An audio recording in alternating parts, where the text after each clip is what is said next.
There's a type of man who's been running the same emotional operating system for 30 years, and no one has ever asked him to look at it. He's not the guy who causes problems.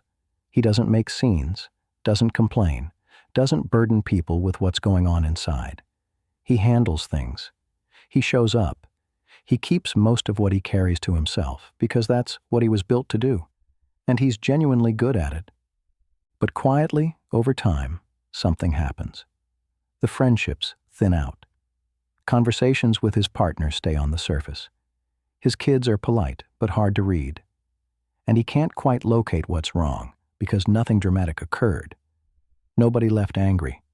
Nobody said anything.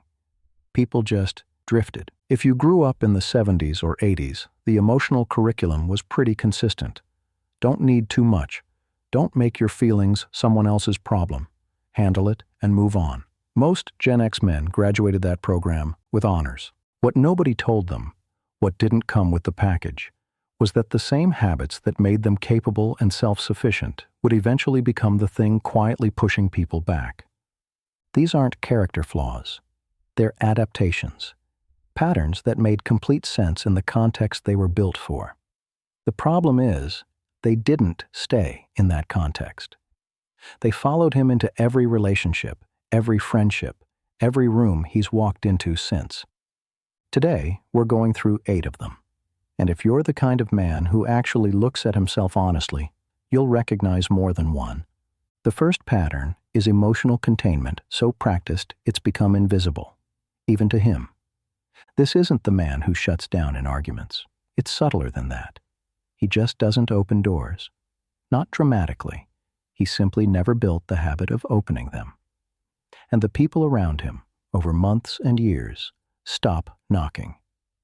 Not because they stopped caring, because the door was never visibly there. What makes this particular to Gen X men is that containment was never framed as a problem. It was framed as consideration. You don't burden people. You handle your own weight. And that framing made it invisible, because it felt like a virtue the entire time it was building a wall. The second one looks exactly like caring, which is exactly why it's so hard to catch. Someone shares something difficult, a frustration, a fear, something they've been carrying, and within about 30 seconds, he's already moved into solution mode. Here's what you should do. Have you tried this? Here's how I'd handle it. He means well. He genuinely does. But the person across from him didn't come for a solution. They came to be heard. And there's a version of feeling heard that solving immediately destroys, because it skips the part where someone just sits with you in it. Done enough times, it teaches people something without a single word being spoken. Bringing real things here doesn't go the way I need it to. So they stop. The third one is closely related, but it moves in a different direction.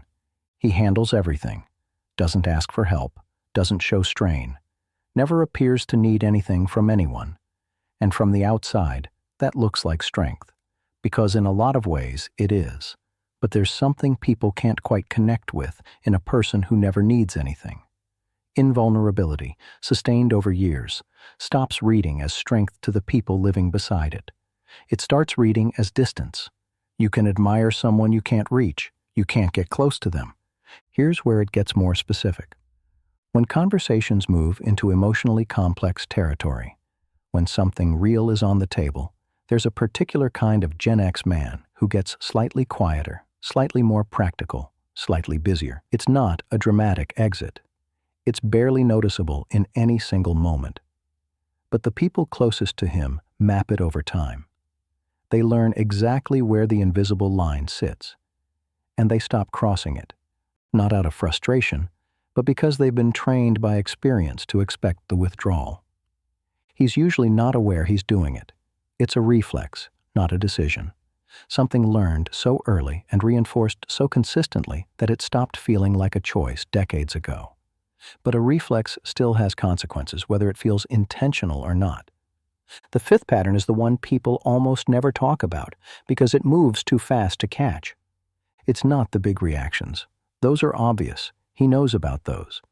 It's the sigh at the wrong moment, the clipped reply when something doesn't go as planned, The low-level irritability that surfaces and disappears so quickly he genuinely doesn't register it. But the people around him do, every single time. Because those micro-reactions are the data people use to quietly calculate how safe it is to be fully themselves near him.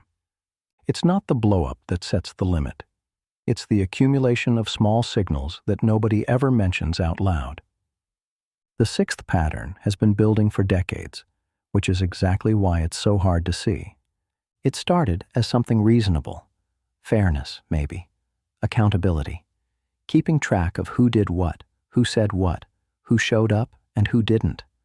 Over time, without any conscious decision, it became a running ledger. And a ledger changes how you experience every interaction, because you're never quite just present. You're also accounting.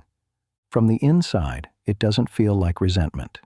It feels like an accurate reading of reality. That's the exact thing that makes it so difficult to catch and so erosive over time. The seventh one is perhaps the most painful to look at, because it comes from genuine love. He drives her to the appointment.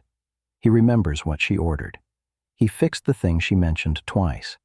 And she still wonders sometimes if he actually wants to be in the room with her, or if he's just executing what love is supposed to look like. He shows up. He provides.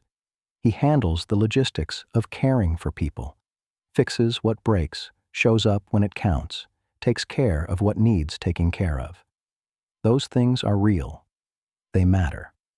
But presence isn't the same as showing up. Being with someone is different from performing the function of being there. And the men who never learn to separate those two things often spend years wondering why the people closest to them still seem to want something they can't identify. The last one runs the deepest. Somewhere in his 30s, maybe earlier, he decided who he was, and he's been that person since.